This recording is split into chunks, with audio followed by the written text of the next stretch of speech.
So let me explain the choice of subjects. Tisha B'Av, a day in which we mourn.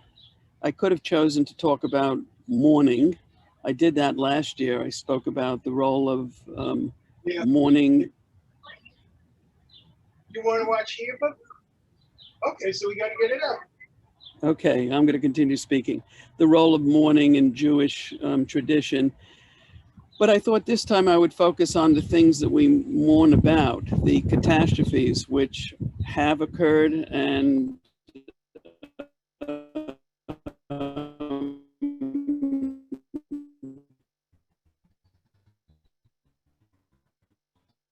Dr. Jucovy, it seems like you keep cutting in and out. What's so happening? I think you might need to move to a location that's closer to your internet. Okay, so I'm going to do that. Although I'm right, I hope that we don't have those tech problems continuing, but I'm going to do that. So just give me another moment.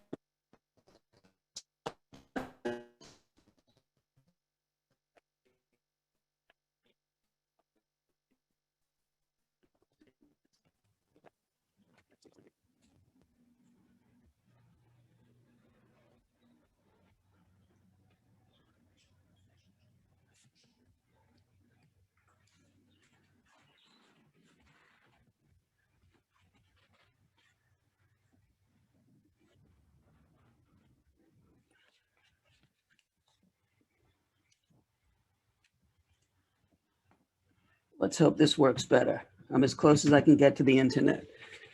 Okay, am I cutting in and out now? No, you sound great now. Okay, I'm going to try the large screen again, and if that eats up too much power, okay, that worked a little bit quicker. All right, so I'm going to be talking about blaming the Jews, epidemics, and anti-Semitism. And let me give you a little background on this. This issue of the Jewish body, I call it. So I belong to a faculty or staff film club. Different members of the Ramaz staff choose different films each week.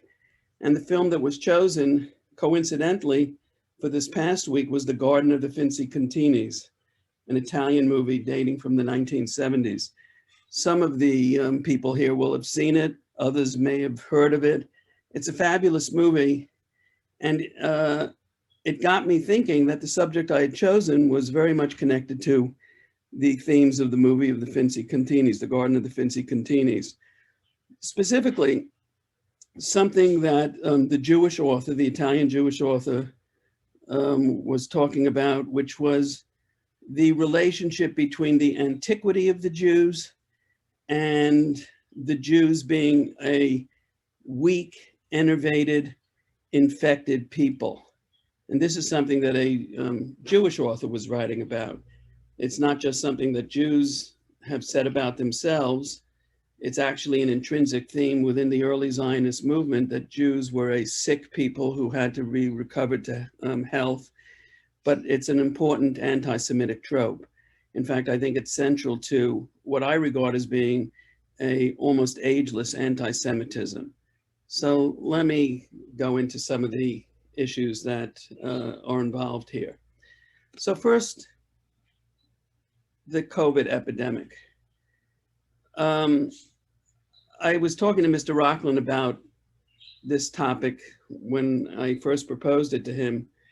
And in effect, I said, I wonder if the COVID epidemic will be an example, Sherlock Holmes reference of the dog that didn't bark in the night.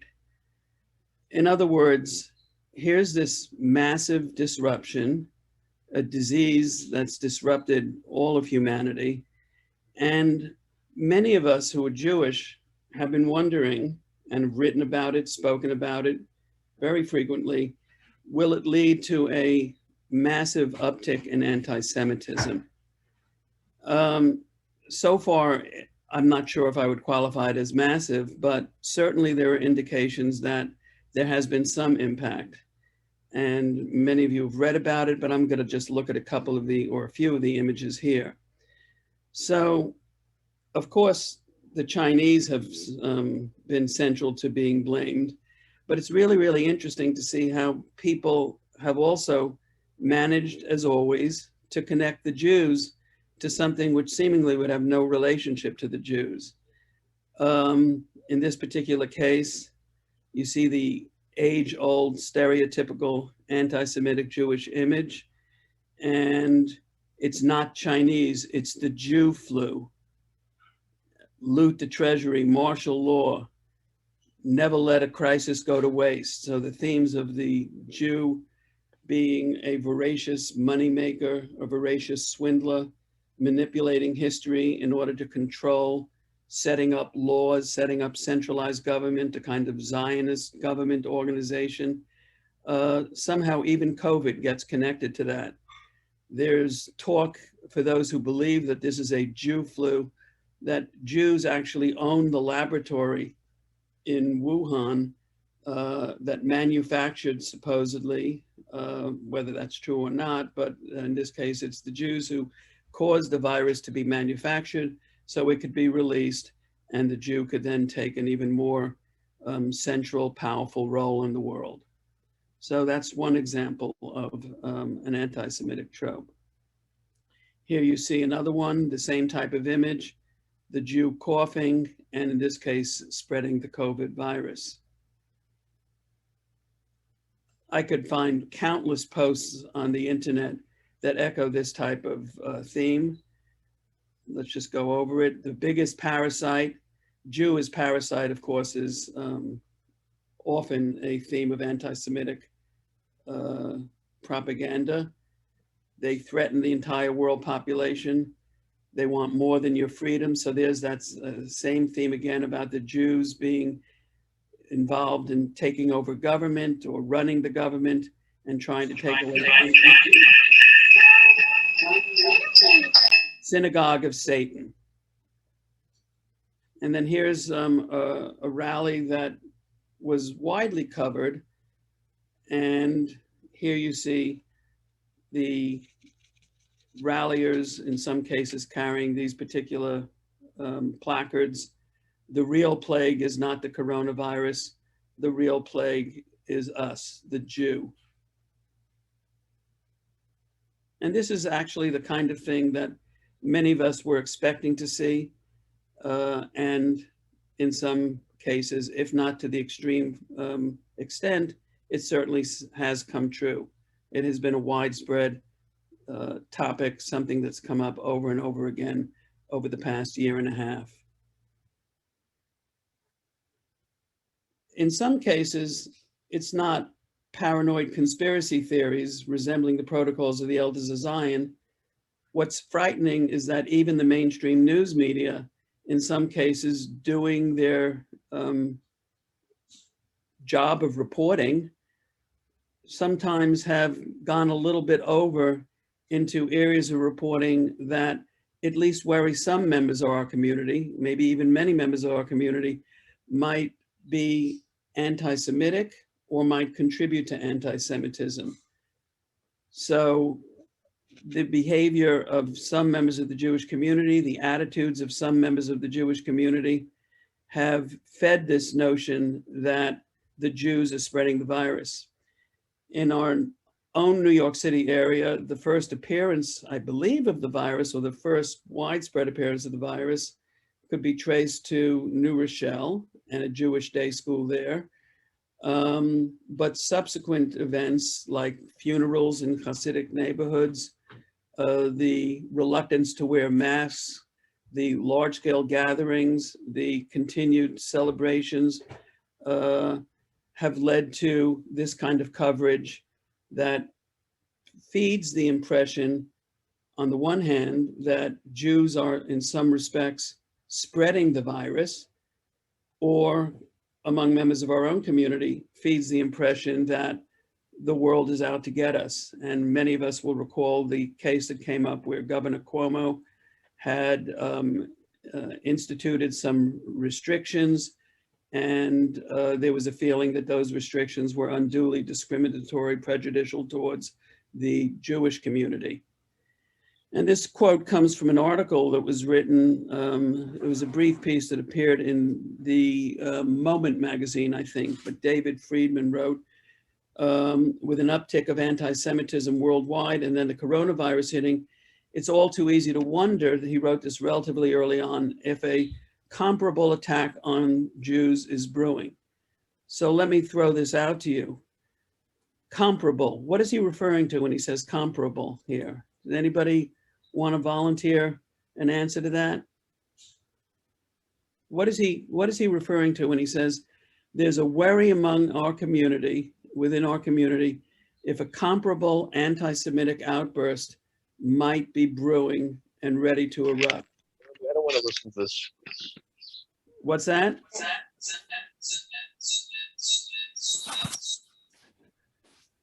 By the way, this is a chart showing out manifestations of anti-Semitism, violent attacks, and the last year is 2020. So you see there has been an uptick, reaching the same heights, by the way, as the 2008 financial crisis. And I kept the same quote, because what is the comparable referring to? Comparing it to what? Well, I'll answer my own question since you're reluctant to. Comparing it to one of the most famous examples of an anti-Semitic outbreak having to do with an epidemic, and that's the Bubonic Plague. During the period of the Bubonic Plague in the 14th century, there were massive and horrific attacks on the Jewish communities in Germany. This map shows you, and I'm going to talk a little bit more about this map. It shows you the extent of the attacks, enormous range in Germany, enormous numbers of Jews murdered or fleeing. In fact, many Jews know about the massacres that took place during the Crusades, the accusations of blood libel that occurred, but the attacks that occurred as a result of the Bubonic Plague, or as the Bubonic Plague began to spread in Europe, were much more widespread and much more disruptive to the Jewish community. The Crusades did not wipe out the Jewish communities of Western Europe. To a certain extent, the entire demographics of European Jewry were changed as a result of the attacks. Now, there are some controversies about the attacks. There are controversies about how widespread they were. Were they reported subsequently and exaggerated? Was the Bubonic Plague actually connected with the attacks? But there really is little doubt that the attacks took place. And the most you can say in contradiction to the impression that it was completely related to the Bubonic Plague is that there already was an uptick of attacks against the Jewish community throughout the late 13th and the early 14th century. And the Bubonic Plague seems to have just simply exacerbated the situation, that there were already tensions between the Jewish community and the local Gentile population. And then as the plague approached and then finally hit, it was the last straw, and the attacks became even more violent and more widespread. The map is just showing some of the factors which may have played a role in where the attacks took place and how intense they were. And I'll just simply mention that because it's of some historical interest. In areas, the Pope and the Holy Roman Emperor were very clear that these attacks should not take place. They were very clear that the Jews had not poisoned wells, that they were not deliberately spreading the plague, because that was often the source of these attacks. The Jews were deliberately poisoning the local population, murdering them off. The Pope and the Holy Roman Emperor said, that's completely absurd. The Jews are suffering as a result of the plague as much as anybody. They wouldn't do this. And in areas where the Holy Roman Emperor and the Pope exercised some successful degree of authority and power, they tended to be successful in protecting the Jewish community and stopping or squelching these attacks. in areas where the local rulers, weaker, more under the sway or more concerned about the local political attitudes, local population attitudes were, those areas were where the attacks were more horrendous. But these attacks were based upon the idea that the Jews were spreading this plague. And that's where I want to get into this notion of what is this connection that people make between the Jews, disease, and specifically the spread of disease. So I'm jumping around in history a lot. I just went back to the 14th century, but now I want to turn to Mark Twain.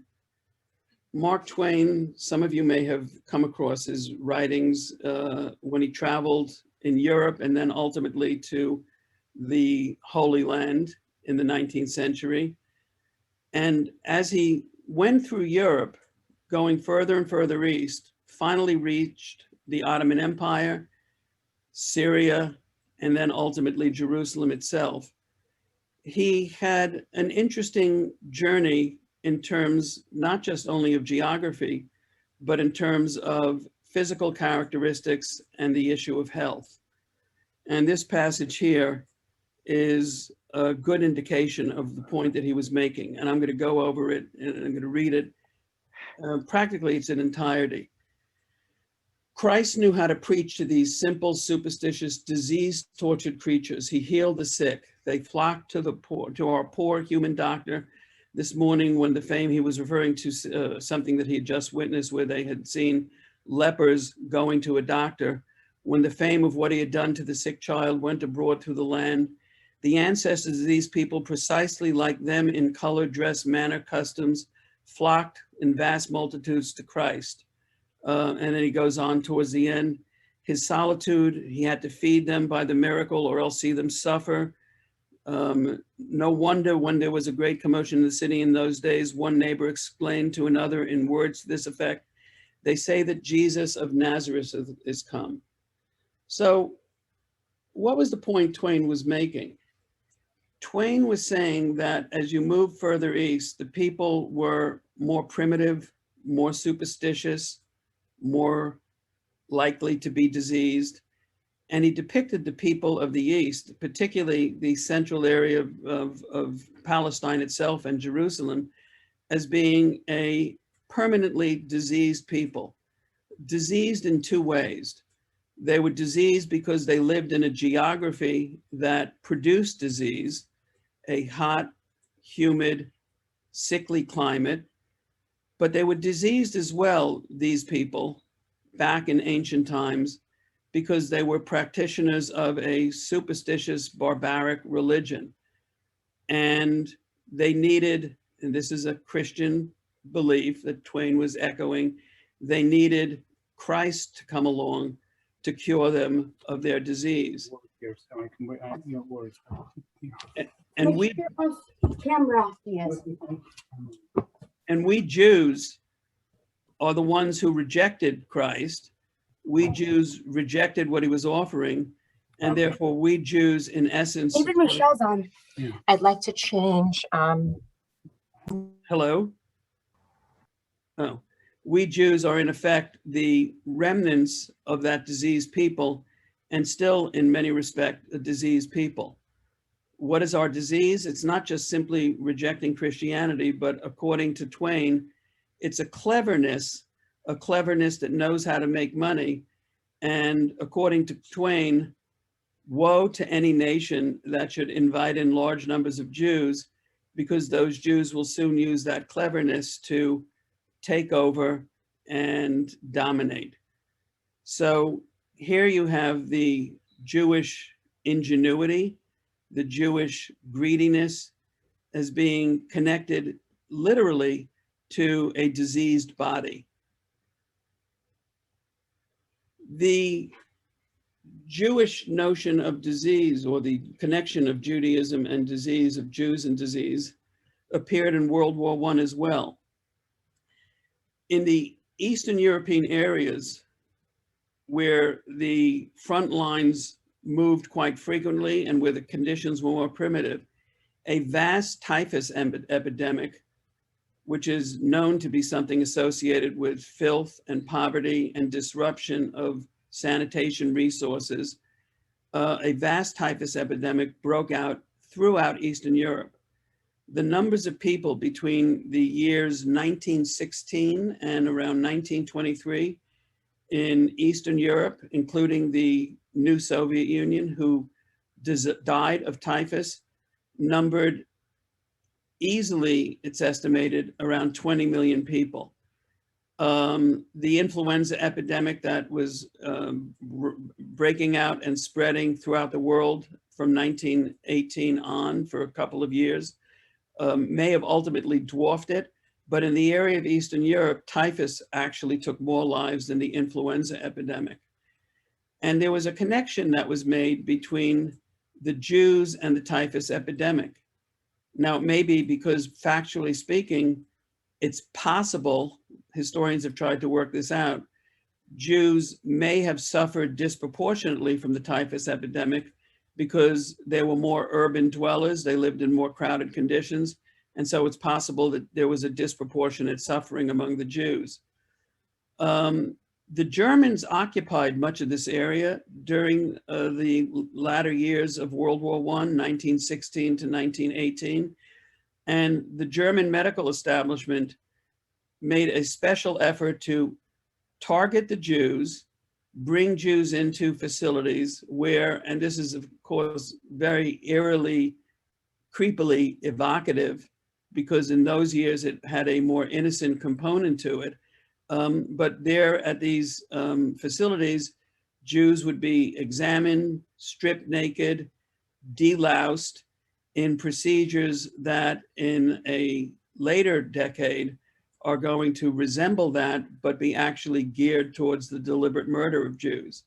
In this case, the Jews were actually being brought in because they were trying to contain the spread of the disease.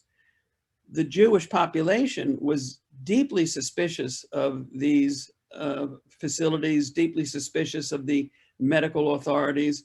They were convinced that this was a typical example of governments targeting Jews, of governments deliberately blaming Jews for something, and of governments interceding with the Jewish body in ways that were unacceptable. And there was a deliberate effort on the part of Jews to evade showing up at these stations.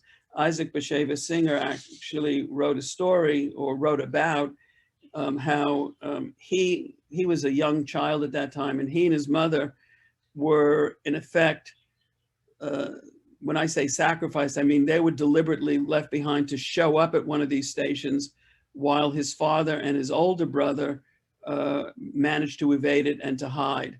But he very, very much remembers the incident where he had to strip naked in front of a female medical nurse and be inspected and then disinfected.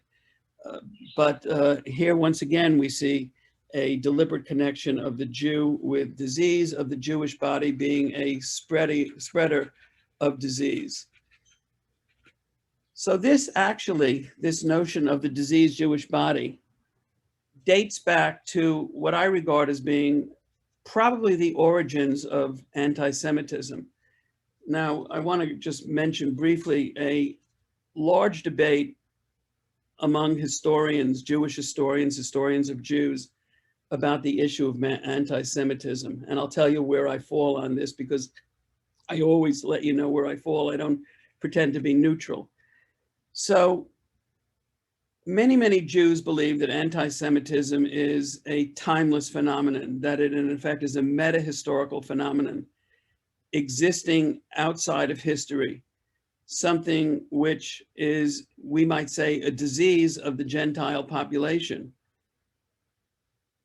Jewish historians, many Jewish historians have pushed back on that and said that it's nonsensical, that there's no such thing as a meta-historical single anti-Semitic phenomenon, that insofar as anti-Semitism has and continues to appear in various places at various times, in each and every case, it's for a separate reason, that there's absolutely no connection and no continuity between the anti-Semitism in, let's say, the Hellenistic period, the Nazi period, or even now.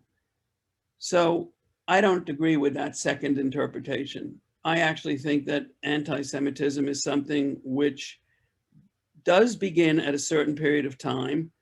And since it first appeared, I think that anti-Semitism has been a continuous, traceable, connected phenomenon. And what I trace it back to is the Hellenistic period, probably around the time of the Maccabean revolt, when tensions between Greeks and Jews became very, very severe. Throughout the Hellenistic Empire, in the city of Alexandria, where Jews made up at the very least the second largest element of the population, tensions between the Greek Alexandrians and Jewish Alexandrians could be very, very severe at times. And it was around that time that there began to appear writings about the Jews that I think were the origin of an anti-Semitism which has since continued. And central to those writings were references to an even more ancient writing, the writings of a real person, Manetho, who was an Egyptian priest, the ancient Egyptian religion. We only have excerpts of his writing, and in those writings, which are referred to in this Hellenistic period writings, Manetho writes about the Jewish people in the following way. He connects them, supposedly, there's a controversy about this as well. Some people say that what I'm about to describe is not Manetho referencing the Jews, but a different people, that he didn't have the Jews in mind. Others say he very definitely had the Jews in mind. But what he writes about is a group of people, the Hyksos, who took over Egypt. These people, ultimately, they were a leprous people. And ultimately, the Egyptians managed to recover control of their own kingdom. And these leprous people remained on, but they were enslaved. But then the Egyptian pharaoh was, in effect, told by his gods that he had to, if he was going to be beloved by the Egyptian gods, he had to get rid of these leprous people amongst them. And according to Manetho, what happened is that the pharaoh met with the leprous leader of these leprous people. He was originally, according to Manetho, an Egyptian, but he'd now taken on the role of being the leader of these foreign people. When he became a leader of these foreign people, he changed his name to Moses.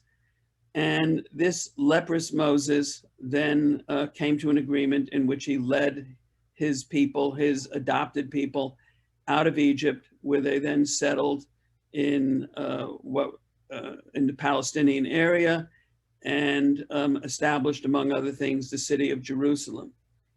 So Hellenistic writers, quite a lot of Hellenistic writers, repeated this story. It became so widespread that it was certainly much more widely known than the Jews' own story about the origins of our people and the Exodus story. What's going on here? What were these Hellenistic authors getting at, whether or not Manetho was doing the same thing a few hundreds of years earlier? So what they were doing was they were, in effect, trying to deny the birthright of the Jewish people. The Jewish people, in the eyes of Hellenistic population, in the eyes of many educated Gentiles, the Jewish people were an arrogant people. We claimed a greater antiquity than the Greeks. Josephus, by the way, who's going to write a response to Manetho, a response to some of these Hellenistic authors, is going to say that we're more ancient than the Greeks. Our holy book, our scripture, is vastly more ancient than the Odyssey, the Iliad and the Odyssey.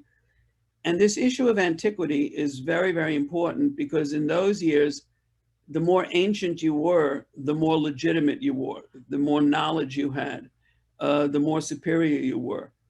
So this claim by the Jewish people that we were the most ancient living people was something which really, really annoyed, antagonized non-Jewish, educated non-Jews. And another aspect of the Jews are laws regarding whom we could associate with, laws regarding whom we could marry. These things were regarded by the Hellenistic population, which tended to be more universalistic, encouraging a sense of mingling between peoples. These Jewish laws were regarded as being a sign of not just stubbornness, but also another sign of arrogance. So when Manetho, or at least his interpreters, were writing this story, this rewriting of the exodus of the Jews from Egypt, what they were doing was, first of all, they were denying us our national leader. They were saying, your Moses wasn't even Jewish. So that's taking away somebody who is the great lawgiver of Jewish history. The other aspect of this is that your Moses was not some special person who spoke to God. He was a leper. He was a degraded person. And you Jews, the reason why you have these laws that separate you from the rest of humanity are not because you yourselves have really decided to separate from the rest of humanity. It's because you're a leprous people, and the rest of humanity knows that they have to keep you separate and keep you apart. I think there's another aspect that's going on here, though I haven't found any trace of this in academic and scholarly writings.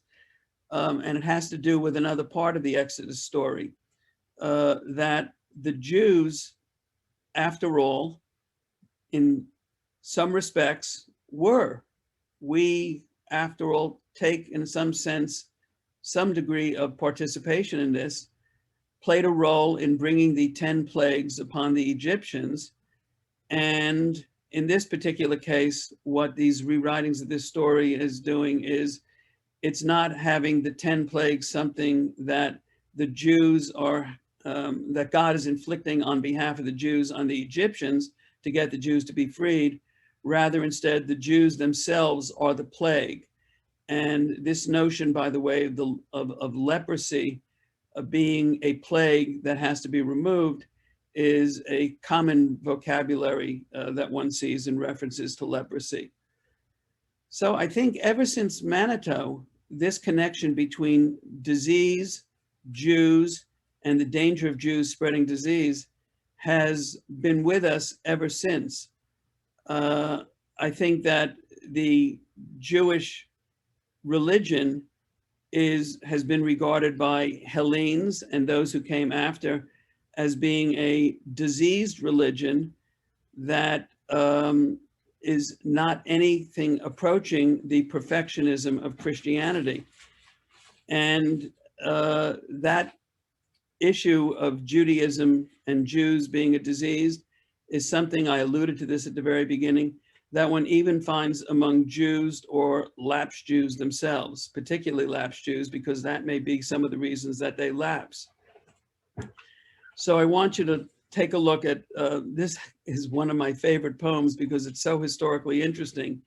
It's by Heinrich Heine, and it was a dedication poem that was written for a hospital that was funded by and established by a relative of his. I believe it was a wealthy uncle. And the poem's title is called The New Jewish Hospital at Hamburg. A hospital for Jews who are sick and needy, for those unhappy threefold sons of sorrow. And this is the key line: afflicted by the three most dire misfortunes, poverty, disease, and Judaism. the worst by far of all the three, the last, is that family misfortune, 1,000 years old, that plague which had its birth in Nile's far valley. So Heine regarded Judaism as being a disease that's passed down from one generation to the next.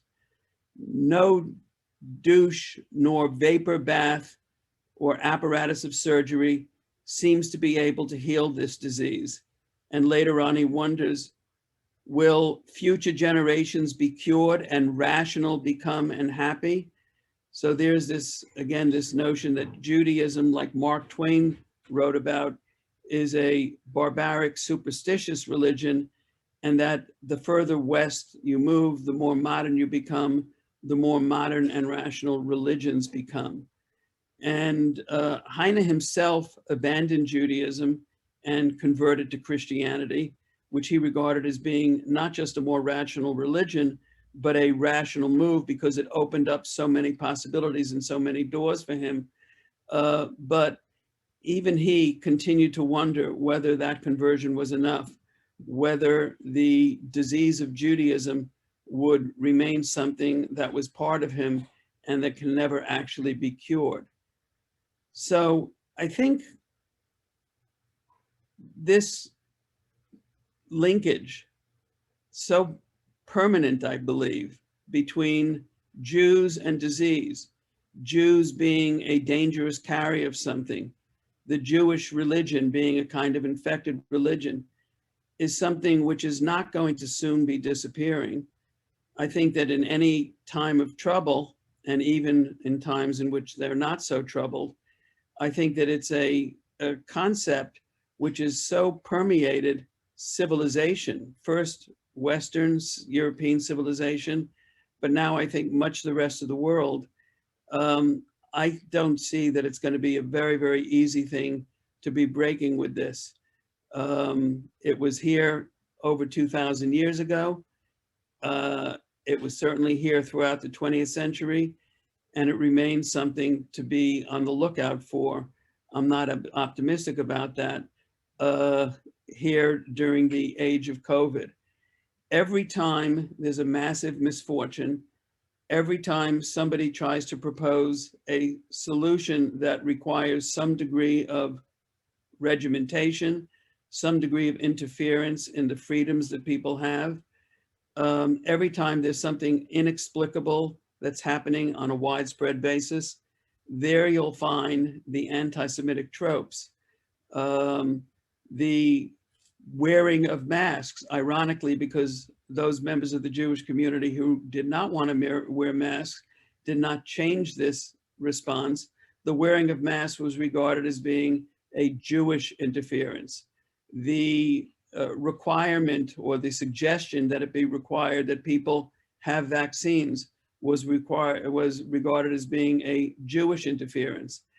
And I suspect, by the way, that as climate change, which of course has been much in the news the past couple of weeks with the overheated weather out west and the floods in Germany, I suspect as more and more regulations begin to be hopefully adopted about climate change, that there too you will find George Soros being mentioned, other Jews being mentioned as being behind the false idea that there's climate change as a path to Jewish dominance. So I have more things to say, but what I'm going to do now actually is take off the sharing, take a look at the screen, and turn it over to any comments that people might have about what I said, with a particular focus, but take it wherever you want, on a number of claims that I made. Claim number one, that there is a timeless, essentially a timeless anti-Semitism, that the connection between the anti-Semitism of over 2,000 years ago and now is not something that is separate phenomenon. There is a connection. And this issue of anti-Semitism, the central element of anti-Semitism being some sense that there is a inherent disease in the Jewish body, that the Jewish body is itself diseased. I could mention other terms that he used for it, and then I'll look at some of these chat issues. Disease in the minds of many people, like the man who wrote Bassani, who wrote The Garden of the Finzi-Continis, was connected to effeminacy and homosexuality. And though we've, at least I believe, we've gotten beyond those sorts of identifications, it's a widespread theme as far as disease is concerned. That disease is a weakness, that it's a feminine weakness, that it's a lack of masculinity. And I could spend another 40 or 50 minutes going on about the bris and what that has to do with issues of masculinity. But let me take a look at some things that came up here.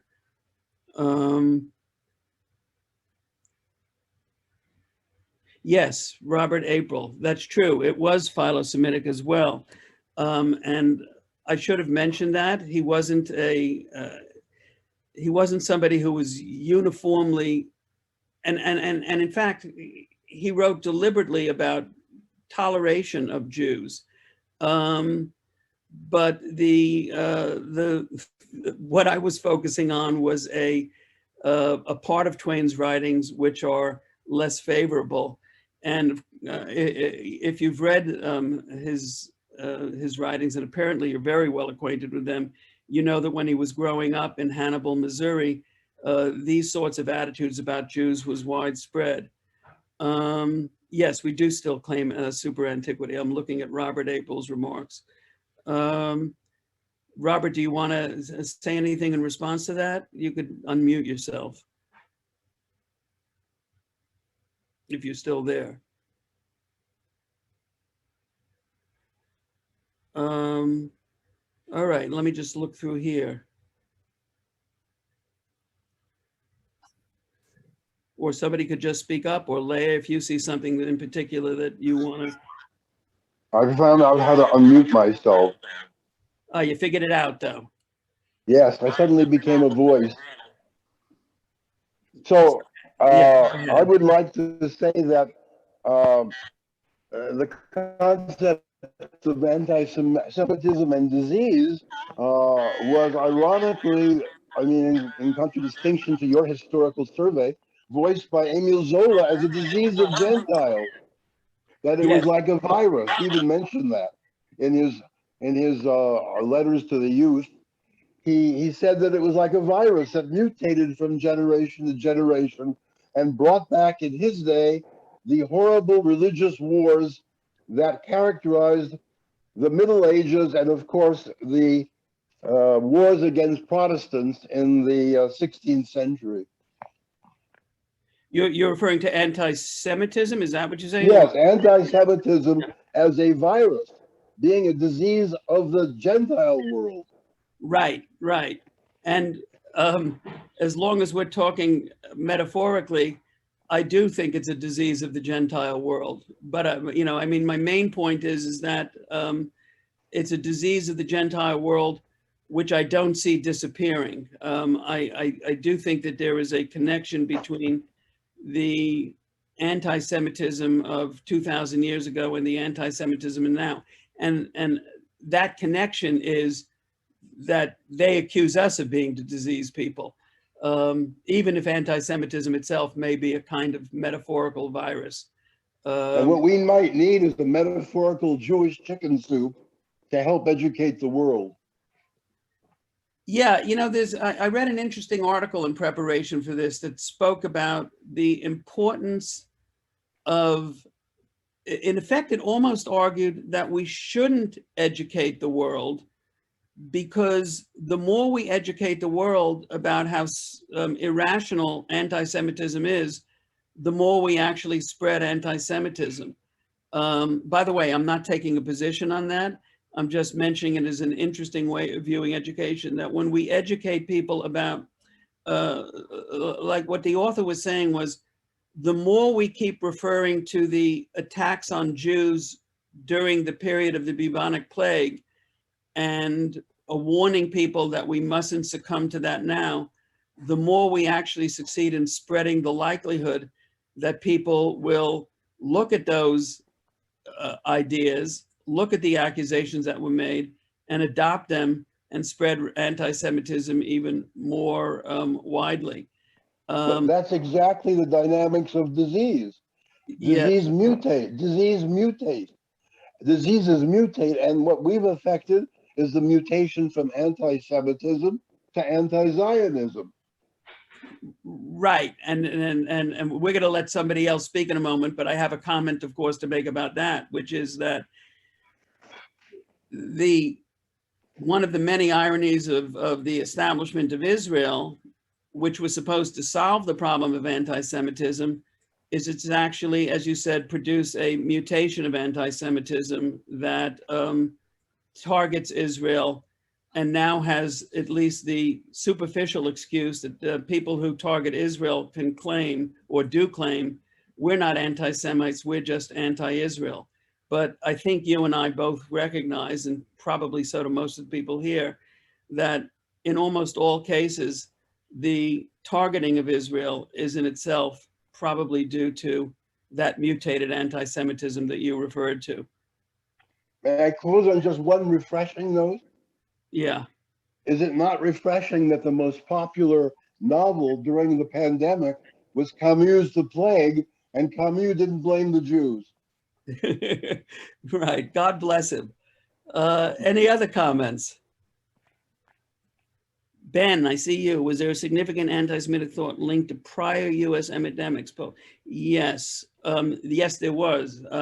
By the way, Ben, I'm honestly asking, are you aware of that and you're asking it to give me a chance to say yes, or were No, you I not? generally didn't know and would love to learn. Yeah. So I'm going to make a connection to something else as well. There was, because of the poverty of the Jewish population of Eastern Europe, at the time that millions of them were arriving in the United States, the Jewish population that arrived here often suffered from a widespread numbers of disease of poverty and malnutrition. So tuberculosis was one of them.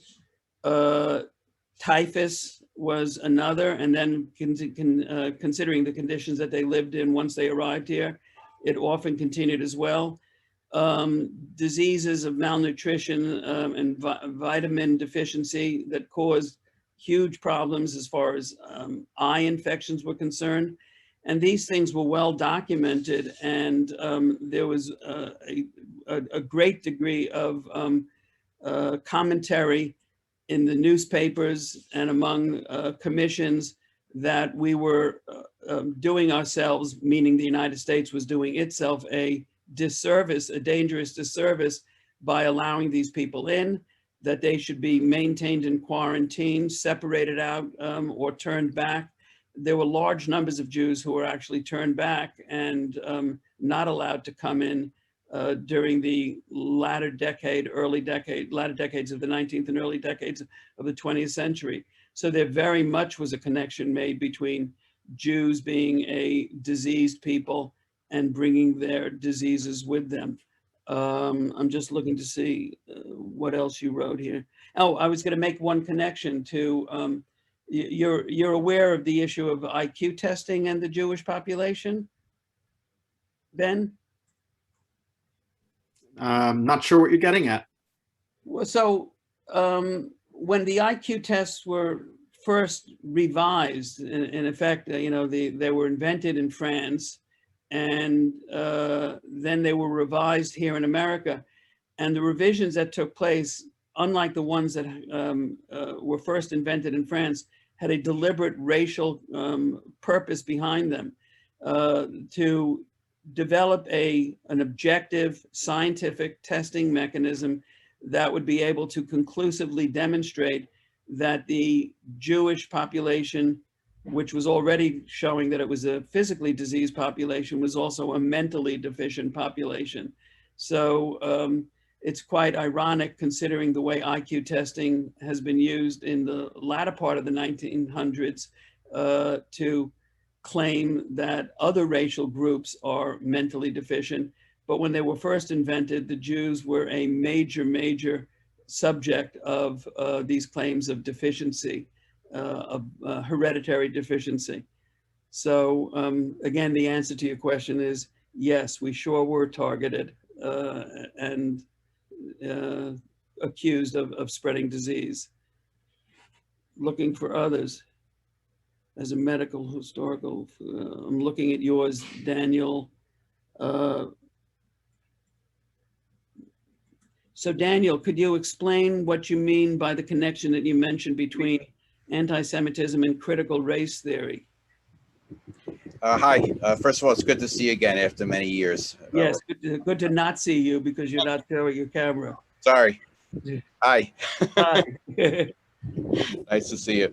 I guess there's a lot of talking now about critical race theory and about embedded racism. I'm a physician also in my practice. We have a lot of in-services about embedded racism, institutional racism.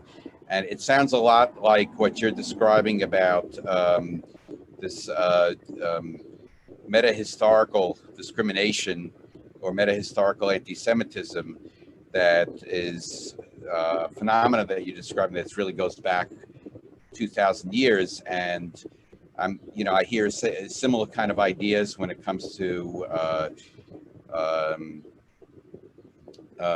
racial discrimination.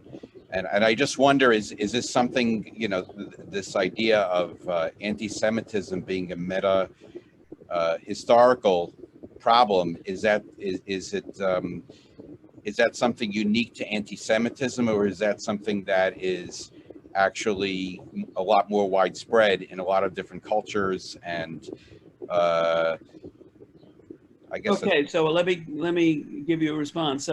So I'm one of those who believes that race, the idea of race, is a recently, and when I say recently, I'm a historian, so I'm entitled to use the term recently for something that dates back about 400 years, that the idea of race dates back somewhere to the 1600s. It began to emerge, and it didn't exist before then, and it didn't really get more thoroughly worked out until the 19th century, the 1800s.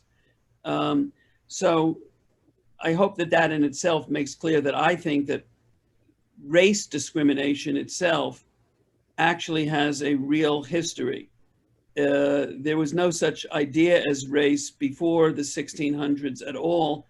So no one was ever discriminated against or despised because of their race, because the idea simply didn't exist.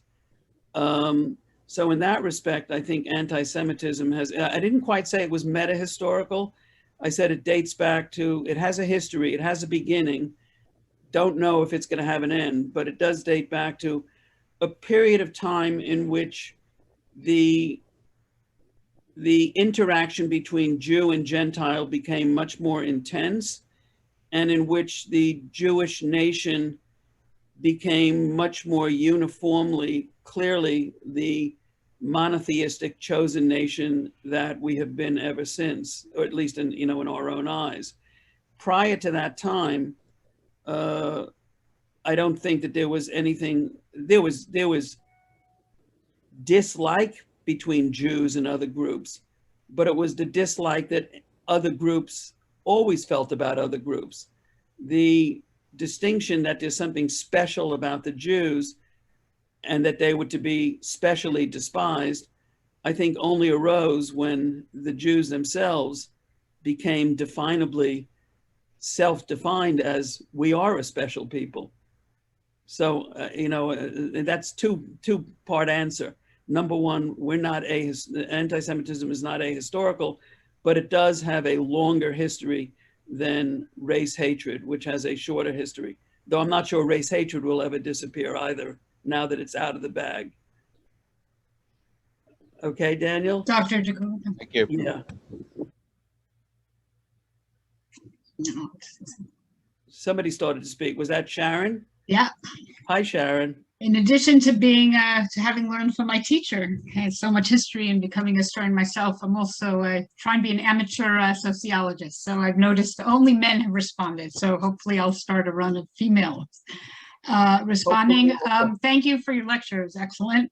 I just had one small quip in that I think it's true that Heine, was no lover, certainly of traditional Judaism, but I think his relationship with Judaism was more complicated than you portrayed, right? That he, as you said, right, he converts in 1825 for practical reasons, right? He says that his baptismal ticket, right, is his entranceway into Christian society.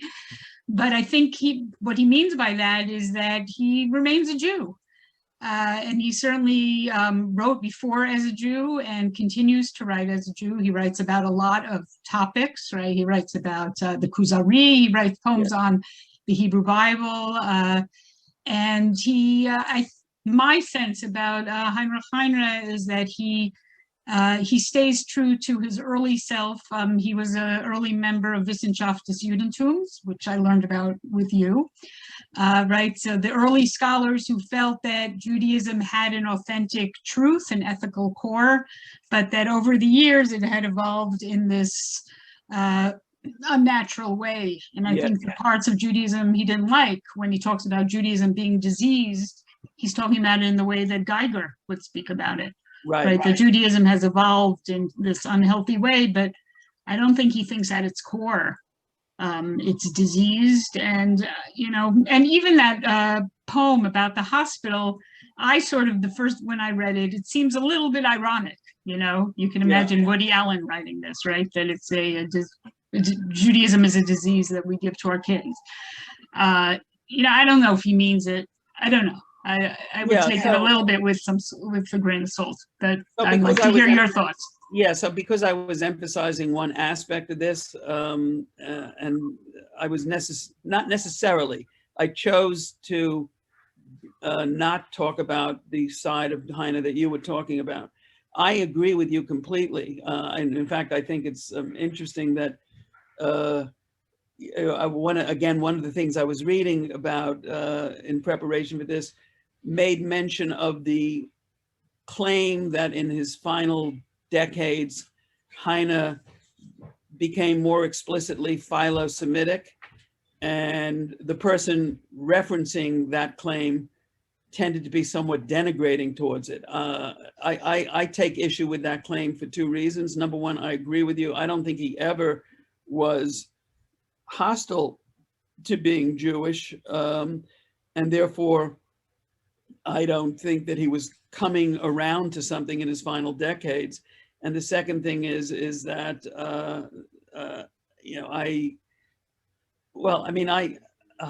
I'm a huge fan of Heine, and I certainly don't regard him as being just simply negative. You made an interesting point about the Wissenschaft and this notion of, one might say, purification of the excrescences of the centuries, because that's, the anti-Semitic claim about why Jews shouldn't be citizens, you're aware, was that we were a deformed people incapable of the maturity of being full-fledged citizens, that we were corrupt.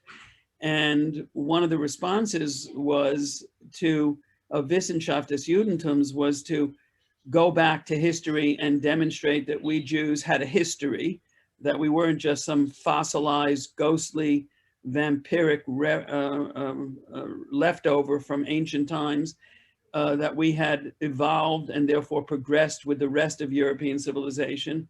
And then another part of Wissenschaft des Judentums was an attempt to re-educate the Jews, so to speak, to purge them of these superstitious practices and to bring them into full-fledged modernity.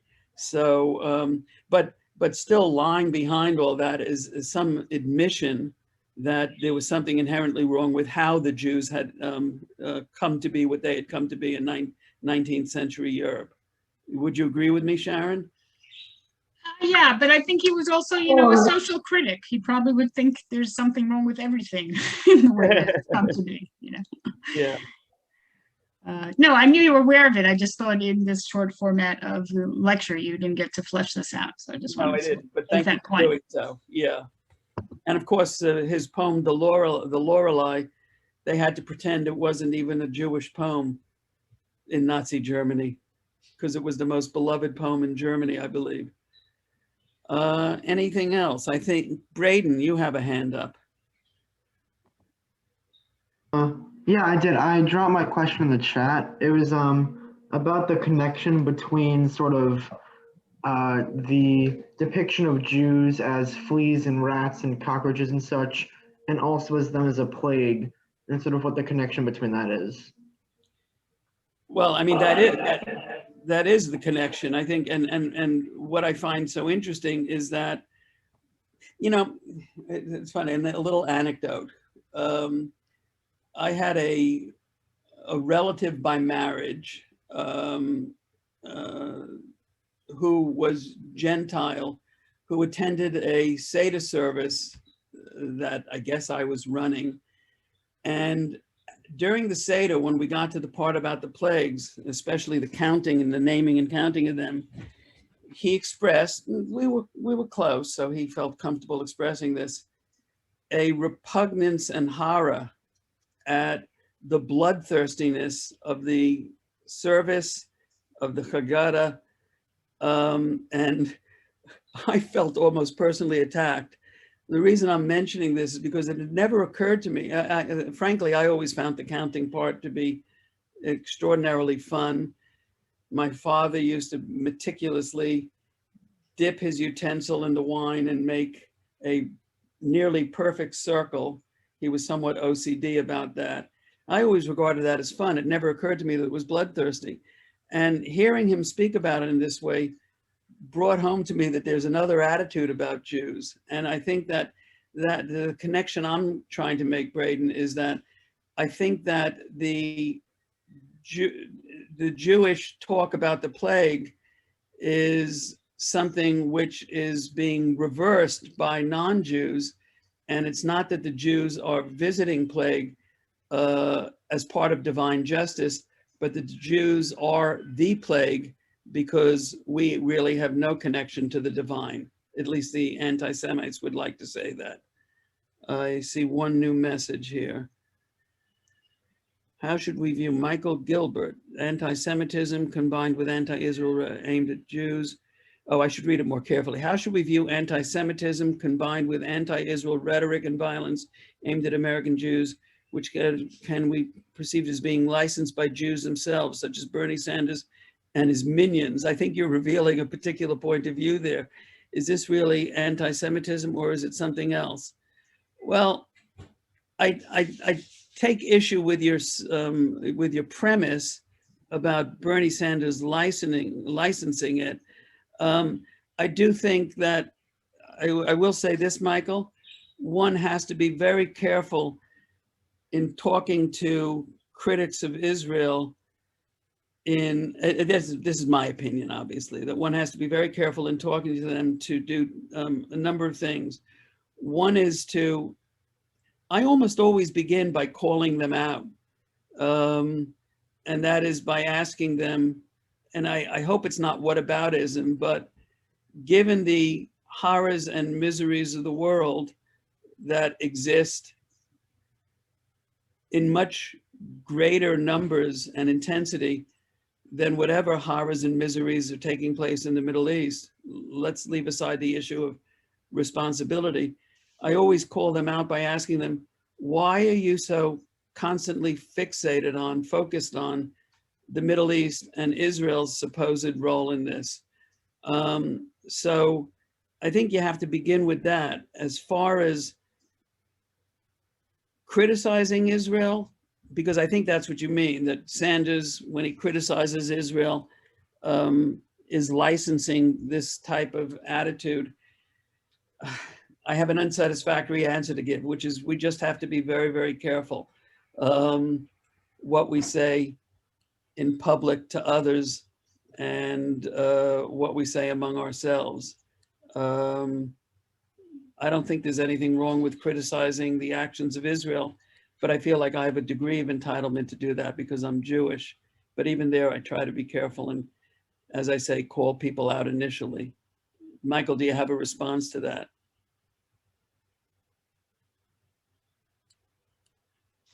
And I'm looking. Sorry.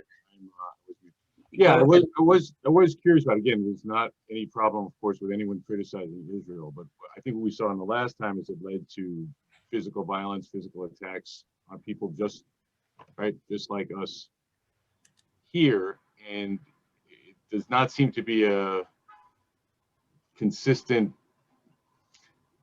what's the right word? It doesn't seem to be a consistent condemnation of it, depending on where those attacks are coming from. That anti-Israel rhetoric can be used as license for anti-Israel, anti-Jewish actions. And I think it almost always is. I was going to say, one of the things that I have adopted, Mr. Deutsch, my colleague in the history department, likes to emphasize, his phrase is, some of you will remember this, when it rains, Jews get wet, by which he means we shouldn't look for anti-Semitism as a reason behind why Jews sometimes suffer when there's bad things happening. The way I would slightly alter Mr. Deutsch's aphorism is by saying, when it rains, Jews get wetter. Yes, when there's a typhus epidemic or when there's a bubonic plague, Jews suffer, but we have the additional problem of additional suffering. Any other, Sharon, in your name, I want to call out on any other women who are here who want to ask a question. Because it has been dominated by male voices. Penina left, I think. I'm going to shut this off relatively soon. I have to go out to Suffolk to get ready for my granddaughter's birthday later on today. How does all this relate from Ziv, whom you may have been here, Ziv, when I mentioned your name, if at all, to recent claims by white supremacists that Jews are intent on reducing white populations? So, Ziv, how does it relate? Completely. I think it's called eliminationism. Am I correct, Ziv? I've never heard that term before. It almost sounds like a sort of some, I don't know. Keep going. Yeah, well, lying behind this notion that there is a plot to eliminate the white race is a very, very physical aspect to it. And that is that the claim is that there are means being used by whoever's behind this plot, and Jews are often behind it, according to the people who believe in it, that there are things that are being done which are reducing the fertility of the white population. And that's, I think, where you have the bodily connection, that just like in the 1950s, fluoride was seen by right-wingers, fluoridation of the water supply, as Dr. Strangelove famously made clear, was viewed as being a way to sterilize the virile American population. So there are things supposedly being done by the Jews now to, and by the way, there's this talk that the COVID vaccine, some of the anti-Semitic tropes there, that the COVID vaccine is actually has impacts on fertility and that people shouldn't take it for that reason.